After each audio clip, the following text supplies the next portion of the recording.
Well, hello there, everybody. Thank you for clicking on the link here on Podbean.com, and welcome to the very first episode of Burgers and Fries Game Talk. I am Tony. I go by the name TTBurger88 on YouTube. I am a YouTube game reviewer where I review games based on the Sony consoles like the PlayStation 2, PlayStation 3, and PlayStation 4. And I promised in the year 2020 I'd be making a podcast show on Podbean, and it'll be later on YouTube as well. So it'll be on both websites there. So just let everyone know, people who have trouble accessing Podbean can check it out on YouTube. And before I get started there, I'd like to give credit to a buddy of mine, JJ, all day every day for making the theme song for the Burgers and Fries podcast and start that Game Talk theme song. So credit goes to you, buddy, and I hope you all are doing well. But I'm not alone here for the show here. I'm joined by my co-host here. Introduce yourself. Hey, my name is James. I go by the username LunarNocturne. I do a wide variety of things on my channel, from game reviews to Let's Plays. So I'm happy to be on this podcast with Tony today. We got a few topics we want to discuss, Yeah, definitely. Like topics like if we're gonna be raising the topics here, this isn't going to be one topic for each episode, because if we did just one topic, we'd probably bore everybody to tears here. But that's not gonna be the case here at all, man. This is gaming talk, and we'll probably have a few surprises here along the way, like have some special guests, or like have like a special episode that's not related to gaming or whatever and stuff. And just be on the lookout for whatever happens. It'll all be a good time, definitely. But let's start off the first topic here. So, Lunar, what's our first topic? What I want to talk about is just all the big name games coming out in 2020. We've got everything, man. We got Cyberpunk 2077, Final Fantasy VII Remake, Resident Evil 3, Doom. The Yakuza Remastered Collection, which is the one I'm looking forward to, because then I'll finally be able to complete my collection of the Yakuza games on the PS4. Because Definitely. Because this is the first time that us people in North America will be getting a physical release of Yakuza 5, because the only way to play it on the PS3 was through digital download, and I pretty much did not want to spend that much money on a PSN card just to buy and stuff like that. But I'm happy with this day one collection, because it's gonna come with not only the 3 games itself, but a little empty case of the PS3 version of Yakuza 5 and stuff, like how it should have been. It's like sure it's not gonna serve no purpose, but still it's a good collector's edition if you get the day one thing. Because I've been playing Yakuza ever since I got Yakuza Kiwami for my 29th birthday. Then I got Yakuza 0. Then got Yakuza Kiwami 2. Then Yakuza 6, and then I've been playing Judgment, which I also like and stuff. Judgment is like Yakuza meets L.A. Noire and stuff, and that's really cool there. I like the main character's voice. I haven't gotten that far in it, but I really enjoy stuff. Instead of like being a thug, you're like a detective and stuff, and that's pretty cool. They're it's kind of like takes place in the same universe, but except for being Kazuma Kiryu or whatever you call him, Kiryu Kazuma or whatever, you're a detective instead, and that's pretty cool. An undercover detective. Yeah, and I've grown to... Yeah, I remember getting into Yakuza like 3 years ago. Feels like yesterday. And it's nice to see that these games are being remastered for American audiences, because Yakuza... Not only was there the issue with Yakuza 5, with it being a digital download, Yakuza 3 nowadays is a very difficult game to find without paying a lot of money on eBay. Yeah, for some reason that game is expensive to find, so I don't know why, but just that one of the reasons why I didn't get into Yakuza right away until Yakuza Kiwami came out was the first Yakuza game did not have the Japanese audio and stuff, while the other games did, and that kind of bothered me a little bit and stuff, and I didn't like that at all.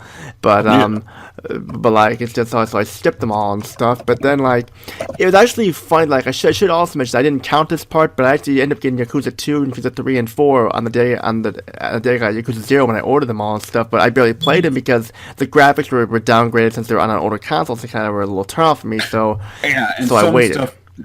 Some mechanics did not age well, but yeah. Yeah, definitely. Because like Yakuza 0, like that's the one that I'm trying to beat that one, and like it's just kind of a little tough to get into and stuff for some reason, because sometimes it's hard to figure out what to do, but I still play for some reason. I want to try and play all of them and stuff, so I can get the full thing what happens with Kazuma Kiryu and stuff and such. I mean, Yeah. but however, after Yakuza 6, I'm not getting any more Kazuma Yakuza games, I meant to say, because there's gonna be no more Kazuma Kiryu, and it can't be a Yakuza game without Kazuma Kiryu, because he's like the mascot of Yakuza. Yes, he is. And for a short time, he was also somewhat of a mascot on PSN. Like they kept having his face everywhere on PSN when the first remake came out back in 2017. Yakuza Kiwami, yeah. Yeah. Yeah, like it came in the Steelbook. Yeah, that one and Yakuza Kiwami 2 came in the Steelbook edition and stuff, and I still have those to this day, and it's really cool to have them. But, yeah, I got. Oh, good. You know, just I don't know what else to say about Yakuza. Just the fact that I'm looking forward to February 11th this year. Yes, me too. A month from today of this recording, actually. Yes, another title I'm looking forward to is Cyberpunk 2077. My man, oh man, there are a few things I can say about this, man. They got CD Projekt on this thing. They got. Oh man, I don't even know what to expect from it, because I actually purposely stayed away from a lot of gameplay trailers because I wanted to be surprised when I get it myself in April. I do know that it's a first-person shooter, and it's got lots of role-playing mechanics from the tabletop game that was released. I forgot when.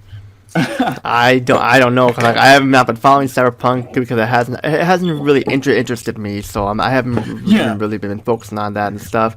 But like I just don't have anything to say about that, because I know that like I should like done more research on things, but just that I've been following trailers too, and it just doesn't really interest me and stuff. But like. But like, there was one game that a buddy of mine and I are looking forward to. It's called Genshin Impact. A lot of people are calling that a Breath of the Wild Zelda ripoff and stuff, but that's not the case at all. It looks awesome. And I can't wait to get my hands on that game. Definitely. I've never heard of it. Is it a Japanese-made title? Yeah, it's kind of like Zelda Breath of the Wild. That's why people are talking about it and stuff, and stuff. But. Yeah, and I remember for a short time, many people, for God knows why, kept comparing, what was it, Horizon Zero Dawn and Breath of the Wild, because they came out around the same time. I remember there were rumors saying, Breath of the Wild caused the death of,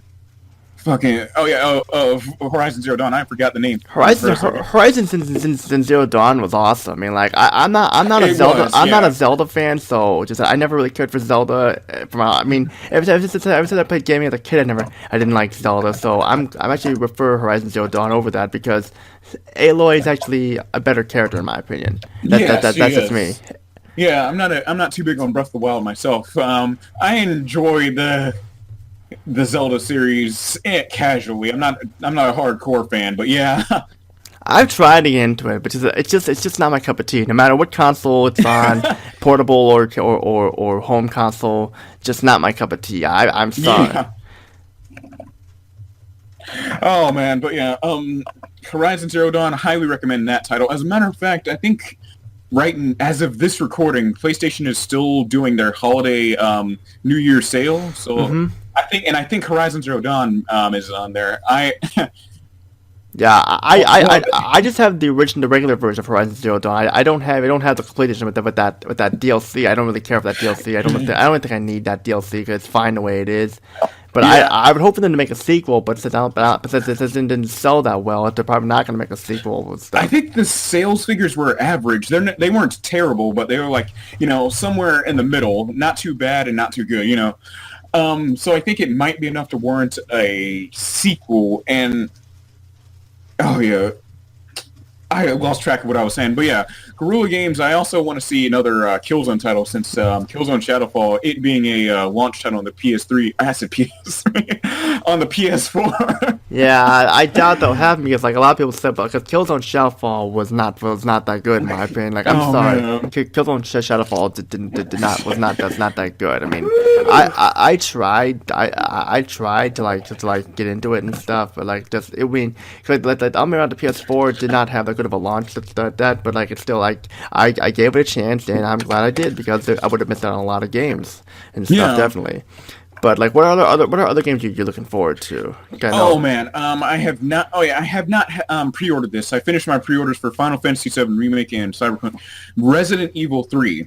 Yeah, well, we'll talk about that a little bit later, but like we'll talk about when we talk about this. But like, I'm looking forward to The Last of Us Part 2. I'm looking forward to that game though, definitely. Oh yeah, and I remember fucking. I think recently off of Metacritic and I think PlayStation Network, they both of those they voted Last of Us as the game of the decade. What was it? 2013 it released in the summer? Yeah, summer 2013. Yeah, that's right. I remember those two voted it as the game of the decade. And I think it's okay. I don't think it's like amazing like this or anything, but I'm looking forward to the sequel. I want to know where they go with this. I honestly, in my opinion, I think it could have been better told as just one game and that was it. But I really want to see where they go with part 2. Yeah, because like, what's her name? Ellie, yeah. Yeah, she's older in this one, stuff, and she's experiencing with life and stuff like that. So yeah, that's gonna be the interesting there that she's experienced with life and stuff. And a lot of people are making a big deal about the lesbian scene and stuff like that, which I don't really care for. I'm not the one of those people who complains about that stuff. I've never had a problem with it. I don't know why people are all up in arms about that. I don't get it either. Whatever's going on, I wish they wouldn't, because like it's not a big deal. I mean, like just look at Life is Strange Before the Storm. Chloe and Rachel can end up in a relationship and stuff. And which I did not like. Life is Strange. I remember did not like that game at all and stuff. Yeah. Yeah, I'm not too big on it myself. I remember, as a matter of fact, Life is Strange. I know I'm going off the beaten path. Well, I just want to. Yeah. It's fine. It's a podcast. Talk whatever you want. Yeah, but yeah, Life is Strange was released during an era of this decade, last decade, where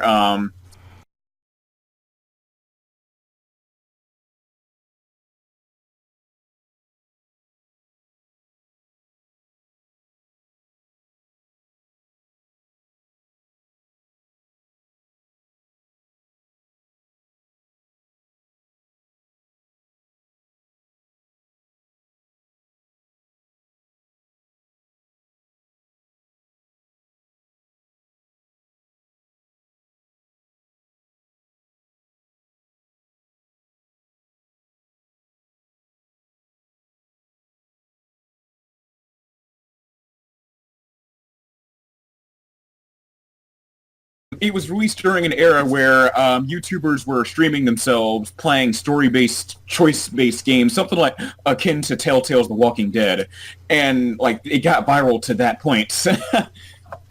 As a matter of fact, I think the whole make your own choice game craze has died down sometime in the late 2010s. Yeah, I remember the things that with Life is Strange. I just didn't really care for the storylines or anything with the characters that much. Like Until Dawn was the go-to game for like a TV based game, like that, a TV series based game, like a TV series. Until Dawn was the way to go. I don't know if you ever played that one, Until Dawn. Yeah, I played it when it went free on PlayStation Network. If you had PlayStation Plus, yeah. My favorite character in that game was Sam, who was played by Hayden Panettiere. She was my favorite character, and I consider her the lead protagonist because like she's the first character you play as, and she's the last character you play as, and she's like because like just that. What I liked about Until Dawn is that like it's just that no matter it's like you could choose which characters you want to kill off or to save. Like you can do a lot of stuff. There was one time I would let, there were times where I'd let everyone live. There are times where I'd let the females live, and there are times where I let Sam be the sole protagonist like that or so stuff that. Like it's just because when I forgot things like I'm gonna play this again. This time I'll have like everyone die except for Sam or so like that and stuff and. That's the way how you make those type of games like that because Until Dawn because like Life is Strange is like it stayed the same no matter what, but Until Dawn it was a lot better and stuff. I mean, just something about Until Dawn just did a lot better.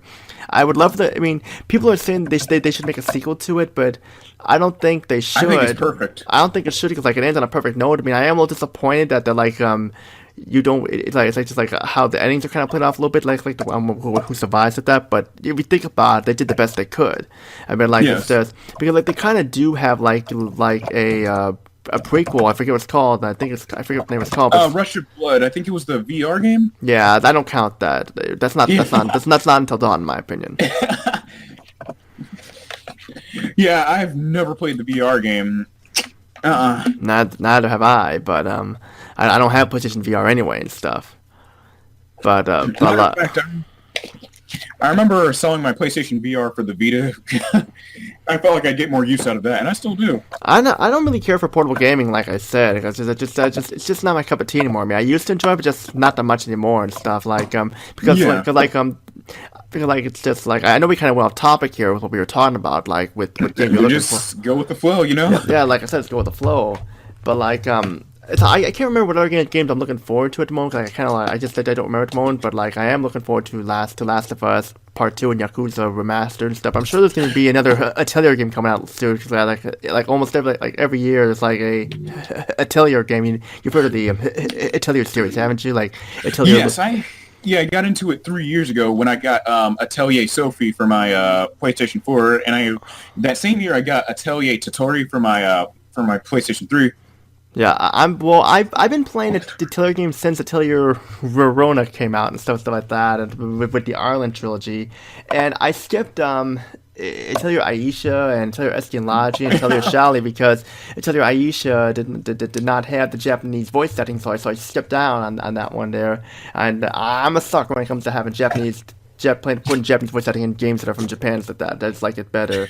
But I heard they're remastering the trilogy for the Switch and PS4, but I hope that like the PS4 will have a physical copy, or else I'm not gonna buy it. That's just how I roll. Physical. Yeah. So I skipped on that and did the Atelier your Sophie, Atelier Frieza, and Atelier Lydia and Suelle, which was basically the mystery trilogy with the book and stuff like that and such.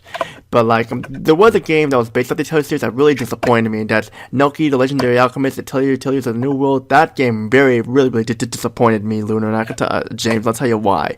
Because it wasn't a JRPG. It was a building simulator. We spent time building stuff, and you know how in the Atelier games how you go look for items and stuff like that. It's not open world like I said. It's all in a straight path, and it's all automatic where it automatically does it for you.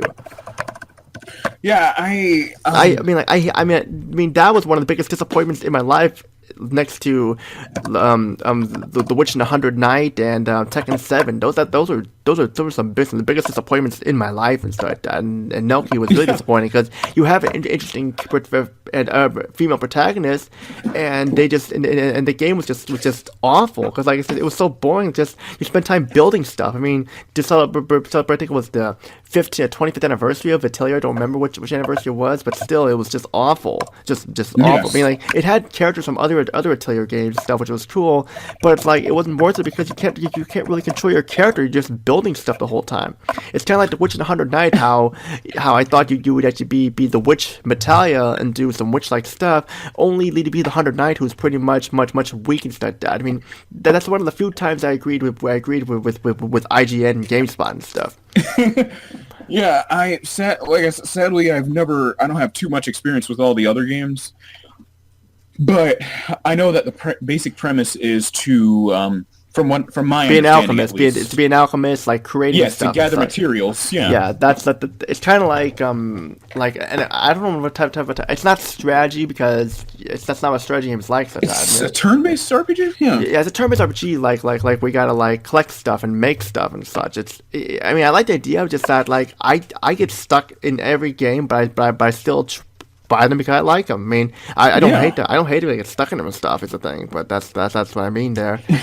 But like, I'm sure they're gonna be making a Atelier game and stuff this coming this year and stuff. I know there's gonna be another one coming out. I know there is because I know they just released Atelier Riza and stuff. Like Atelier Lulua, I like Atelier Lulua better because she's Rarona's daughter from Atelier Rarona. She's Rarona's daughter, and stuff. Yeah, and of course there's also Atelier Toturi. Yeah, I got that one. And Yeah. Atelier Mururu was also good too. I think Mururu was my favorite one out of the trilogy and stuff because it's funny. Like Verona's a student, and then in Toturi she's Toturi's teacher. Then in Mururu, So they follow a linear plot. Toturi is Muru's teacher, and Verona got turned into a child somehow by her teacher and stuff from a potion.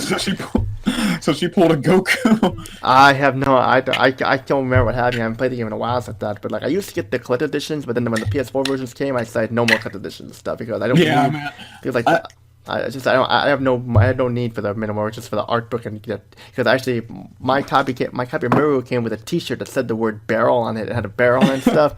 I wear it sometimes, just not much anymore. It looks ridiculous to wear that in public. Yeah, yeah. I only in my entire collection, I only have only only 2 collector's editions. It was I got this on a discount. That's why I have this. Life is Strange Before the Storm and Kingdom Hearts 3 Deluxe Edition. Oh, okay. Yeah, I don't have Life is Strange or Life is Strange Before the Storm. I got rid of them because when Detroit Become Human came out, it made those games obsolete immediately for me and stuff like that. Because Detroit Become Human was 10 times better and stuff like that. It had better story, better characters and stuff. And it's funny how like you're playing as androids and they have more character development than Max and Chloe. That's true. Yeah. Literal robots have more character than those two. Yeah, I know. It's funny, I know. But what's I gonna say right now? Like we kind of been talking about this long enough. Like Yes. let's talk about the Resident Evil 3 remake here because everyone. Whoa. Let me sit up. What? Oh, because I'm excited. Well, I don't know. I don't really care for remakes of that. I do not like how Jill Valentine's character looks like and stuff like that. She looks like a generic action character compared to how she was in the original Resident Evil 3 Nemesis with how she looked like she didn't look like all generic looking stuff. That she looked badass looking with the skirt and the boots on and the top she had on and stuff like that. I mean, she looked awesome and stuff, but unfortunately, she does not look good at all. And she just looks so generic looking and stuff, in my opinion. I mean, Resident Evil 3 Nemesis, like it just I have great memories of that game, like going into the police station as Jill, fighting Nemesis, and the reloading tool, being able to make your own ammo with gunpowder, and like. And I'm trying to think, and like going to the clock tower and watching the clock tower explode watch the helicopter crash into the clock tower, damaging it and stuff like that. We can't go outside anymore, and going to Raccoon General Hospital as Carlos Oliveira, and when Joe gets infected by the T virus, when that Nemesis. Russian dude. Nikolai, I forget. Nikolai, he blows up the hospital. He blows up the hospital and stuff like that. There are so many wild moments in there. There's so many things that blow up, like the Stagler gas station blows up, the Raccoon General Hospital blows up, the cable car crashes into the clock tower, and a part of the clock tower gets damaged, and then at the end they bomb Raccoon City with a missile. Yeah, oh man. That's because I feel like Capcom realized, hey, we have the budget to make this into more of an action game than a survival horror, which is nothing wrong with that. That's why I love Resident Evil 3 because of how ridiculous it is. Well, if you want to talk about good Resident Evil remake, I mean, since I used to not like this because I'm a sucker for the original non-remake Resident Evil games, like the original Resident Evil from 1996 and Resident Evil 2, Resident Evil 3 Nemesis. Code Veronica I do like, although even though it's very hard, and Resident Evil 0. And Resident Evil 4 I do like, even though I like the others better. But I don't like how they changed the characters in Resident Evil 2 remake and Resident Evil 3 remake and stuff. Just that even though I just know that they're changing the characters' personalities around and stuff and changing all like the plot twists around. So I don't really like them doing that. And it's not survival horror. It's basically like Resident Evil 4 again and stuff. And I don't like that. I mean, I like the tank controls. I like the fixed camera angles. I like that. I mean, I liked it with Dino Crisis 1 and 2 as well. And I just don't like how they're doing that. I mean, Resident Evil Revelations was great because you get to play as Jill for that most game, and Jill's my favorite Resident Evil character of all time. I mean, she's the character I mainly play as in the original Resident Evil and stuff. I don't like playing as Chris because he's like the hard mode and he doesn't get he dies easily because you don't have enough room for your ammo and stuff. But still, it is worth it. I mean, like it is. I mean, like, it's just that I don't know what to expect here. So I really don't know what to expect. I mean, I'm not really looking forward to it that much because, like, I know people are saying, oh, it's gonna be good, and stuff like that. But it's funny how people were excited about this when a lot of them hated Resident Evil 3 because of reasons X, Y, and Z. Oh, you can only play as one character. It's this and that stuff. I mean, like, Resident Evil 3 is my favorite game, and it does not get the hate it deserves. I'm sorry. I mean, like, I know it was mainly started off as a spin-off title and then turned into a Resident Evil game, which I'm glad it did because it probably, if it was a spin-off game, probably would not have done as well and stuff. And like, and that's the thing. And one thing I miss from the original Resident Evil games are the door scenes. I love the door scenes a lot. I have some buddies. Oh yeah, where they zoom in on the doors. Yeah, like I love that in all the classic Resident Evil games. Resident Evil 0 was probably the last Resident Evil game that did that, so I miss those scenes a lot. I mean, some of my buddies who are here on Discord know that I'm a big fan of the door scenes and stuff like that, and especially like with the elevator in like Resident Evil 1 and stuff like that too. That was cool there, definitely. And of course the big blue doors into the library and to like the gallery in the mansion, and there's also a little office in Resident Evil 2 that's the big blue doors as well, but unfortunately they don't have any of them in Resident Evil 3, and Resident Evil 1 also has these big red doors that leads into like a bar area in the guardhouse too.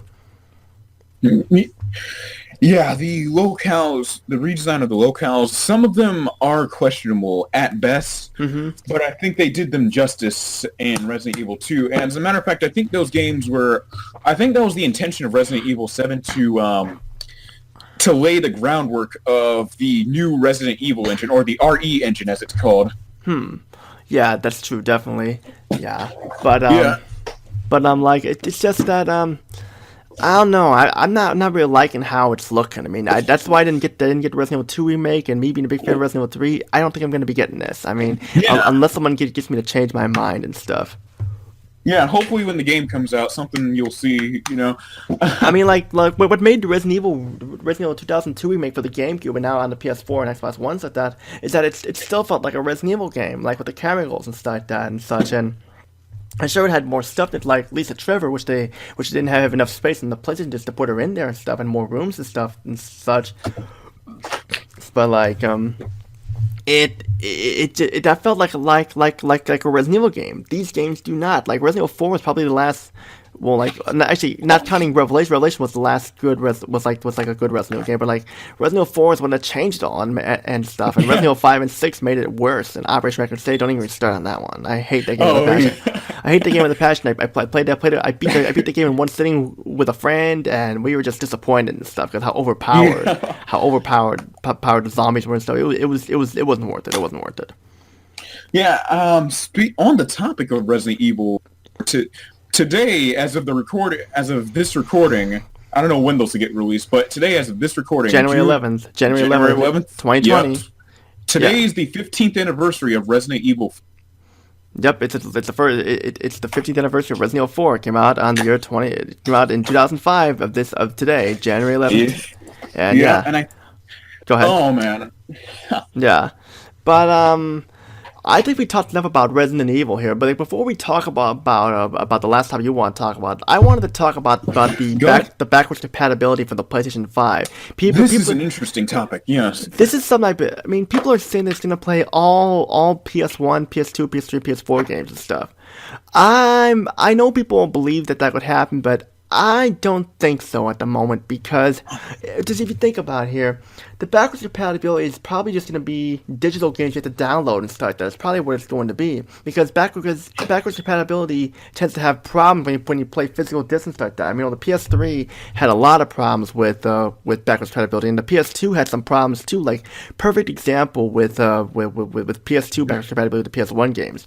Like we'll say like Resident Evil 2, there's some sound glitches and stuff in the game where it's very rare, but it happens. The same happened with Dino Crisis as well, where that happened and stuff. I mean, yes, it makes the graphics look better, but then again, like it just backwards compatibility will always have problems like that. So I have a feeling that sure, it may be backwards compatible compatible with physical PS4 games, but for all games like that, I don't think it's gonna happen because like it would cost a lot of money to do, and it'd be much easier just to download the games digitally and start that. That's what they're probably gonna do. It's gonna be on the PSN store and start that. Well, it's gonna be better. It's not gonna be like that, like how it was with the awful PlayStation Classic and stuff, but it's gonna be. That's what's probably going to be. I mean, I don't know what you think, James, but I just feel like that the backwards compatibility thing is probably to be digital games only and stuff.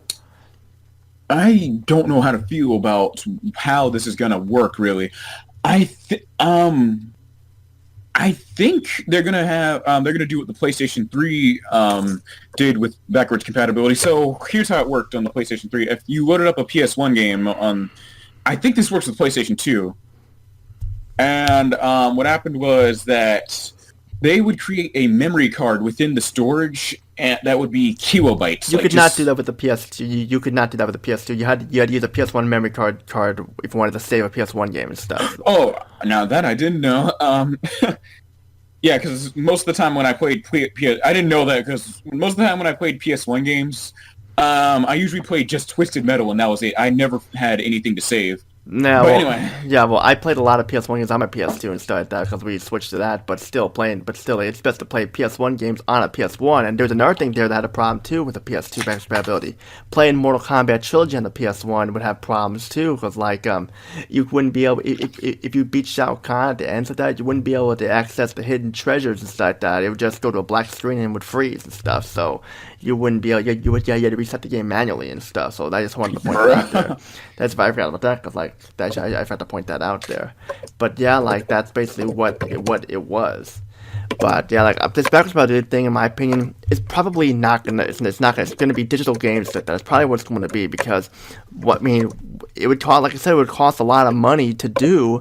So the chances are it's just gonna be digital and stuff like that. It's gonna have you download the games on the PSN store and stuff. That's basically what it's gonna be. That's what I feel like it's gonna happen. Yeah, matter of fact, don't quote me on this, but I remember the backwards compatibility within the PlayStation 3 was so expensive to even manufacture that Sony, there were also other factors too, that Sony decided to discontinue that model and replace it with a regular PS3, which is the version I have. I got it back in 2008. I don't blame him. Like, since the backwards compatibility had problems on the PS3, like playing games like SSX would freeze and stuff like that at certain times, and playing games like Final Fantasy X-2, the subtitles wouldn't appear at times and stuff, and the CG cutscenes, and there was also problems with like Star Wars Rebel Assault 2: The Hidden Empire, where like it would just like glitch out on you when you try to watch a cutscene and stuff, and like it was a lot of problems. Oh man! I mean, like I'm glad they stopped doing that because like it's just because like that's what I mean by that. That's why I hope it's not backwards compatible like that, because if that happens, it's gonna be a huge mess. Is the thing? It's gonna be a mess. Yeah. I'm gonna be cautiously optimistic as to what backwards compatibility will truly be on the PlayStation 5. Well, we'll have to see what happens at the E3 press conference this year. So we'll have to see what happens there. Like, if they can convince me to buy a PS5, then I'll be there. But like I don't know if I'm gonna buy a PS5 because like it's just all the censorship that's been going on with Sony and all that stuff. I just think it's just to proceed with caution before you do anything because like that's the thing. So who knows what will happen? That's what I'm trying to say. Yeah. But do you have anything else to say before we move on to the topic you've been wanting to talk about? I think that's all. I've said what we need to say. Yeah, now you mentioned this one because you wanted to talk about this one the most here, James. Yeah, I wanted to discuss. Oh man, I wanted to discuss my unending hype for Final Fantasy VII Remake. Yeah, I might get the game. I haven't said yes or no to it yet. I mean, like I like the original Final Fantasy VII the way it is, so I just don't know if I will get it. I mean, like it looks. Yeah, the new system. Yeah. Yeah, I liked the original Final Fantasy VII. I mean, the only reason I didn't like Final Fantasy VII for a while was because of Final Fantasy VII Advent Children, that awful CG movie and stuff that I did not like at all. And that's what kind of lost our interest in Final Fantasy VII. But I was being way too hard on the game there and stuff. That wasn't right to me. So I apologize there. And Final Fantasy 7 is an awesome game. I like Final Fantasy 8 the best out of the Final Fantasy games there, James. But the remake, I'm not saying yes to it. I'm not saying no to it. I mean, I understand. And Final Fantasy 8, God, I love that game. I don't care what anyone says. Me too, definitely. Yeah, it did have its issues, but it was an amazing title. Yeah, I know. It's like, what are your thoughts on the Final Fantasy 7 remake? You wanted to talk about the leaked demo, or whatever you wanted to talk about. Matter of fact, I can't. So what happened was, sometime this month, Sony's terrible ass security 9 years later strikes again. So what happened was, somehow, some way, the demo got leaked for I don't even know how long onto the PlayStation Store, and people were able to download it. And because of this, people data mined the hell out of it, and they got to see some in-game content. In-game content that we will not be leaving links to because we don't want to get sued. Well, yeah, obviously. But yeah, they data mined the hell out of it, got all the in-game content, and in response, this is just a rumor, I can't confirm this, there are rumors cropping up saying that Square was so angry about this that they're going to delay the demo until release day. Who can blame them? Blame them? I can't blame Square for that at all. I can't. Yeah. I also got the deluxe edition of Final Fantasy VII-R. This comes with a steelbook, a music CD, and an art book, and I got this early on. I actually got this yesterday from GameStop. I got a lanyard with Aerith, Cloud, Tifa, and Barrett on it. That comes with a security card for Shinra. And little fun fact, if you, I don't know if the sweepstakes are going on, but you might want to get them while it's hot. The Square is having a sweepstakes where if you enter your Shinra employee number into their website, you get some prize. I don't know what the prizes are. I haven't checked it out myself. But yeah. Yeah, like I said, I don't know what I'm gonna do for that yet. I know the Final Fantasy 7 remake has two modes: the RPG mode and I forget the name of the other mode, but it's got two different modes of gameplay and stuff. And I'm sure you knew about that, right? Yes, it's the new mode slows down time and allows you to pick out a specific command, and then it'll be used. Yeah, I'm sure they're trying to make it like the modern Final Fantasy 7 games versus the old Final Fantasy games. That's probably what they're doing there. Because if I do buy it, I'm hoping it'll be good. Because ever since Final Fantasy 12 came out, Final Fantasy has gone way downhill. I did not. Yeah. Final Fantasy X-2 was the last good Final Fantasy game in my opinion. I did not care for the battles of the Final Fantasy 12, and 13 just did the same thing. It was just all on a straight path, so linear, and the characters were so boring and just so monotone and stuff. They're just so boring. Lightning was probably the most developed character, but even she felt very underdeveloped too. Just a lot of the characters felt very underdeveloped. It was all in a straight line. I liked how they had a theme song by Leona Lewis and stuff, which is one of my favorite singers and stuff. Yeah. But still, it's just not enough to save it though. It just wasn't enough to save them, especially because then we had the awful Final Fantasy 14 and then Final Fantasy 15, which I don't want to talk about those games and stuff. Yeah. And I never cared for Final Fantasy Tactics. I don't like tactical strategy games like that and stuff. So I didn't care for that, but it's just I was hoping that this game will be great because I don't know what will happen. I don't know. I just don't know. Yes, yeah. Yeah. When I move into my new place, oh man, I can't wait to get my hands on it. Yeah, I know what you mean. Like I said, if I do buy it, I'm gonna wait. I'm gonna wait to buy it. I'm not gonna. Discounts and stuff. I'm not gonna buy it right. I'm not gonna buy it right away because usually I don't really buy games. I usually if I were to pre-order a game, I just pre-order online. So that Yakuza Remastered Collection, I pre-ordered that game online and stuff because I knew that game would be hard to find, especially the day one edition. So yeah, that's what I'm saying there. Yeah. So oh man, you got anything else to say about Final Fantasy 7 remake? All I have to say left is I'm really excited for this project. I can't wait for it to come out. I'm neutral on it. I don't know what to expect. I'm not saying yes, not saying no. I'm just gonna wait. I'm just gonna wait. Wait and see. And as of this recording, I am currently working on the final part of my Midway Acclaim Arcade Port Series review. The final part of it will be on its way. I'll be reviewing WrestleMania the arcade game next, and after that, I'm gonna be reviewing.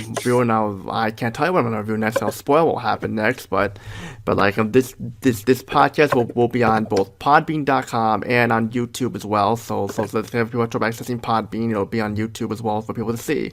When like there will be more episodes, of course, like that. We're gonna try to make as many episodes as we can and stuff. And then those of you who want to be featured on Burgers and Fries Game Talk, you just let me know, and you're more than welcome to join. And if you want to be a co-host for a day too, if you want to, you're more than welcome for an episode. You're more than welcome to do that as well.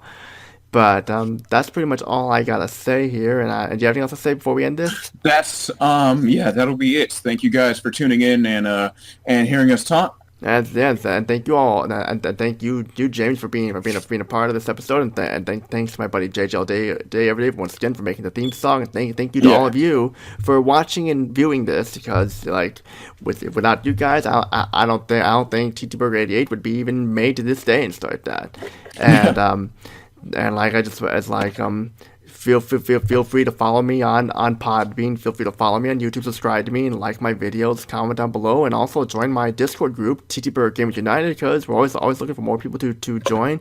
That's pretty much all I gotta say. This is Tony and James. Peace out, and hope you all have a great day, and stay tuned for more videos on my YouTube channel, and stay tuned for more episodes of Burgers and Fries Game Talk on Podbean and YouTube. Take care, everybody.